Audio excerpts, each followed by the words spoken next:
Quando há um acidente aeronáutico, é realizada uma perícia pelo CENIPA. CENIPA, que é o Centro de Investigação e Prevenção de Acidentes Aeronáuticos, que posteriormente divulga também um relatório final. Agora, por que a utilização do relatório final do CENIPA é fundamental nos processos judiciais? A resposta aqui nos traz é o Dr. Sérgio Roberto Alonso, que é advogado com especialidade em Direito Aeronáutico. Dr. Sérgio, seja bem-vindo ao programa Revista Brasília. Bom dia. Bom dia, Miguelzinho. E a pergunta inicial é justamente essa, doutor. Por que da importância desse relatório final em processos judiciais? O relatório final do CENIPA, na realidade, é a única peça que tecnicamente descreve um acidente aéreo e aponta suas causas e as recomendações. Então, para você poder descobrir os culpados e processar os culpados, é necessário, ele é fundamental para o esclarecimento do acidente. Por exemplo, no acidente que causou a morte do filho do governador Alckmin, existe uma discussão se a quebra daquela pá foi um defeito de manutenção ou um defeito de fabricação. Então, esse relatório final vai poder esclarecer isso, ou levar o mais próximo da verdade a ocorrência do fato. Entendo, até porque é de alta complexidade, né, a própria aviação no nosso país, e é claro, isso acontece em todo o mundo, sobretudo no tocante a acidentes aeronáuticos, onde há vários fatores, né, fatores que estão envolvidos. E aí, para se identificar justamente se houve um erro humano, uma violação de normas, infraestrutura aeronáutica, um erro de projeto, defeito de construção, não é isso, doutor? Sim, então devido a essa complexidade, somente um expert pode determinar isso. É extremamente complexa essa investigação, e o que está ocorrendo é o seguinte, com o pretexto, ou então com o pretexto de que se você utilizar esse laudo em processos judiciais, você estaria dificultando a prevenção de acidentes. Ora, isso é um absurdo, porque havia vítimas, entendeu? Quer dizer, a quem interessa você proibir a utilização desses laudos em processos judiciais? Só pode interessar o fabricante, aos causadores do prejuízo, ao fabricante aeronáutico, à manutenção, ao erro, à companhia aérea, à falta de treinamento, entendeu? Então, quanto mais você tiver a verdade, na realidade, mais você previne o acidente, porque você sabe, quando você mexe no bolso das pessoas, elas começam a tomar mais cuidados. Essa que é a realidade.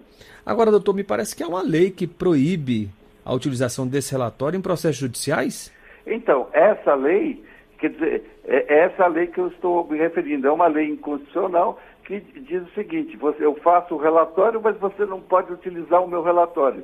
Então, por exemplo, no caso de um avião que cai em Formosa, com complexidade como essa aqui de São Paulo, do filho do governador, se o helicóptero caísse em Formosa, toda a complexidade da indenização, da investigação que está contida no relatório final não poderia ser utilizado e teria que se utilizar por um processo o relatório da polícia de Formosa.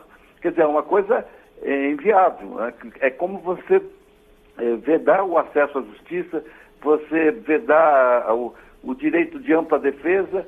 Quer dizer, é absolutamente inconstitucional essa lei. E eu acho que os nossos tribunais não vão ignorá-la e vão declará-la inconstitucional. Sim, a lei que o doutor se refere é a Lei 12.970, de 8 de maio de 2014. Mas já há algum posicionamento acerca dessa lei, da constitucionalidade ou inconstitucionalidade dela nos nossos tribunais, doutor? Não, como ela é muito recente, pelo menos eu não sei de nenhuma. Não houve ainda, não houve tempo de ocorrer isso, ou de ter algum juiz que tenha se negado a utilizar o relatório, entendeu? Eu tenho a impressão que não existe nenhum questionamento ainda, mas eles irão surgir, caso a caso, entendeu? Certo. Se, porventura, o juiz não aplicar. Então, você imagina o seguinte, que um relatório final diga que companhia aérea tal foi negligente em abastecer a aeronave. Essa realidade que o juiz tomou por conta do acidente não pode ser aplicado. Então você vai ter que chamar a polícia para poder dizer o que ocorreu. Quer dizer, é uma coisa absolutamente surrealista, é absurdo, entendeu? Isso é um absurdo que foi criado com esse argumento de que você só pode usar o relatório final para prevenir acidentes. Ora, isso só visa proteger, na realidade, a indústria e os construtores aeronáuticos e as próprias companhias aéreas. Isso não tem sentido. E o tribunal, o próprio Supremo tem uma decisão anterior a isso que diz que o relatório final de acidentes aeronáuticos se equipara às decisões do Tribunal Marítimo para apurar faltas náuticas e as causas de acidente, entendeu? Sim. Isso quer dizer que, na visão do senhor, doutor, este relatório ele pode constituir como prova suficiente para identificar o responsável pelo sinistro? Na realidade, é a única prova que serve, porque o resto é mera especulação. Sim. Tanto é que os tribunais, até agora, têm aplicado diretamente. O STJ, num acidente que ocorreu na Varig, lá na Costa do Marfim, interrompeu a prescrição, dizendo o seguinte: a prescrição só começa a ocorrer a partir do momento da divulgação do laudo, que é a possibilidade que tem as partes de entrarem com as ações. Entendeu? Se você não tem a prova técnica onde aponte quem é o responsável, como é que você vai acionar uma empresa ou um fabricante se você não sabe o que ocorreu? Então é um desperdício. Quer dizer, você tem um excelente órgão investigador, que é o CENIPA, que faz excelentes relatórios. O exemplo, o da Gol, o da TAM em São Paulo, e você não pode usar. E eu já ouvi falar pessoas defendendo, quer dizer, quem defende a lei, que se utilizar esse relatório é nulo o processo. Quer dizer, é um absurdo. Quer dizer, e as vítimas? Como vão ficar a família das vítimas? Quer dizer, se protege a indústria e as vítimas, os usuários, os terceiros na superfície, eles ficam prejudicados. O exemplo lá em Santos do acidente do Eduardo Campos. Por que caiu aquele jato? Destruiu várias casas. Então, a hora que sair o relatório, você não vai poder utilizar aquilo. Você precisa... A polícia que vai ter que dizer o que ocorreu num acidente absolutamente complexo. Quer dizer, isso acho que fere o bom senso, quer dizer, o senso comum de que você não pode utilizar uma coisa bem feita. É como se você chegasse e o delegado não pudesse utilizar o resultado da autópsia feita pelo médico para apurar as causas mortes de um acidente ou qualquer coisa parecida. Entendo. Bem, de acordo com o próprio Código de Processo Civil, né, o juiz ele possui o princípio do livre convencimento. Neste caso, então, ele poderia acatar este laudo, este relatório final? Sim, ele pode acatar e ele acho que tem obrigação de acatar, porque no livre convencimento ele vai deixar de acatar um laudo que aponta os culpados para quê? E não acatar, quer dizer, aí você está negando a possibilidade de defesa das pessoas e até o livre acesso ao judiciário, porque você fala, você pode entrar, mas não com essa prova. Não parece para você que é um absurdo isso? Sim, eu entendo a postura do senhor. Então, a discussão é justamente sobre a legalidade, ou seja, a constitucionalidade ou inconstitucionalidade dessa legislação, não é isso, doutor? Eu acho que isso é absolutamente inconstitucional porque fere o direito da livre defesa, entendeu? Da ampla defesa e também do acesso à justiça, além de ferir o princípio do livre convencimento do juiz. Entendo. Doutor Sérgio, essa lei, como o senhor destacou, é recente, é agora de 2014. Sim. Como era, então, adotado o sistema, a metodologia de análise dessas situações antes da edição dessa lei? Era a mesma coisa. A única coisa fazia... o mesmo esquema, só que não tinha essa lei que proibia. E o que começou a ocorrer?